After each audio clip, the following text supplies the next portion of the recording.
ರಾಜ್ಯದ 5 ಮಂತ್ರಿಮಂಡಲದ ಸ್ಥಾನ ಸಿಕ್ಕಿದೆ. ಯಾರಿಗೆ ಯಾವ ಖಾತೆ ಸಿಗುತ್ತೆ ಅನ್ನೋದು ಈಗಿರುವಂಥದ್ದು ಸಸ್ಪೆನ್ಸ್. ಹಣಕಾಸು ಇಲಾಖೆಯ ಹೊಣೆ ನಿರ್ಮಲಾ ಸೀತಾರಾಮನ್ ಅವರ ಹೆಗಲಿಗೆ ಸಿಗಬಹುದು ಅನ್ನುವಂಥ ಚರ್ಚೆ ಕೂಡ ನಡೀತಾ ಇದೆ. ಮೊದಲಿಗೆ ರಾಜ್ಯದ ಎಷ್ಟು ಸಂಸದರಿಗೆ ಸಂಪುಟದಲ್ಲಿ ಸ್ಥಾನ ಸಿಗುತ್ತೆ ಅನ್ನೋ ಕುತೂಹಲ ಇತ್ತು. ಅದಕ್ಕೆ ಉತ್ತರ ನಿನ್ನೆ ಸಿಕ್ತು, ಅಧಿಕೃತವಾಗಿ 5 ಅಂತ ಹೇಳಿ. ಈಗ ಯಾವ ಖಾತೆ ಸಿಗುತ್ತೆ ಈ 5ರಿಗೆ ಅನ್ನೋ ಕುತೂಹಲ.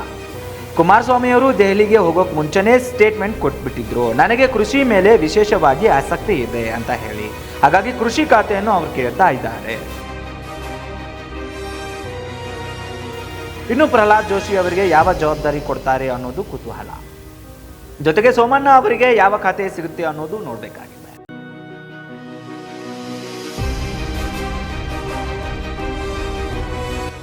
5 ಜನ ಕೇಂದ್ರದ ಮಂತ್ರಿಮಂಡಲದಲ್ಲಿ ಸ್ಥಾನವನ್ನು ಪಡೆದುಕೊಂಡಿದ್ದಾರೆ. ಯಾರ್ಯಾರಿಗೆ ಯಾವ ಖಾತೆ ಅನ್ನೋದು ಈಗಿರುವಂಥದ್ದು ಕುತೂಹಲ. ಅದರಲ್ಲಿ 2 ಖಾತೆಗಳ ಬಗ್ಗೆ ಸಿಕ್ಕಾಪಟ್ಟೆ ಚರ್ಚೆ ನಡೀತಾ ಇದೆ. ಒಂದು, ಕುಮಾರಸ್ವಾಮಿ ಅವರು ಕೃಷಿ ಖಾತೆಯನ್ನು ಬೇಕು ಅಂತ ಇದ್ದಾರೆ. ಅದರ ಮೇಲೆ ವಿಶೇಷ ಆಸಕ್ತಿ ಇರೋದ್ರಿಂದ ಆ ಖಾತೆ ಸಿಗುತ್ತಾ ಅವರಿಗೆ ನೋಡಬೇಕಾಗುತ್ತೆ. ಇನ್ನೊಂದು, ಈ ಹಿಂದೆ ನರೇಂದ್ರ ಮೋದಿ ಸಂಪುಟದಲ್ಲಿ ಕೇಂದ್ರ ಸಚಿವೆಯಾಗಿ ಕಾರ್ಯನಿರ್ವಹಿಸಿದಂತಹ ನಿರ್ಮಲಾ ಸೀತಾರಾಮನ್ ಅವರಿಗೆ ಅದೇ ಖಾತೆಯನ್ನು ಈ ಸಲನೂ ಕೊಡಬಹುದು ಅಂತ ಚರ್ಚೆಗಳು ನಡೀತಾ ಇದೆ. ಚೇಂಜಸ್ ಆದರೂ ಆಶ್ಚರ್ಯ ಇಲ್ಲ. ಒಟ್ಟಾರೆಯಾಗಿ ಯಾರಿಗೆ ಯಾವ ಖಾತೆ ಸಿಗುತ್ತೆ ಅನ್ನೋದರ ಬಗ್ಗೆ ಕುತೂಹಲ ಅಂತೂ ಇದೆ.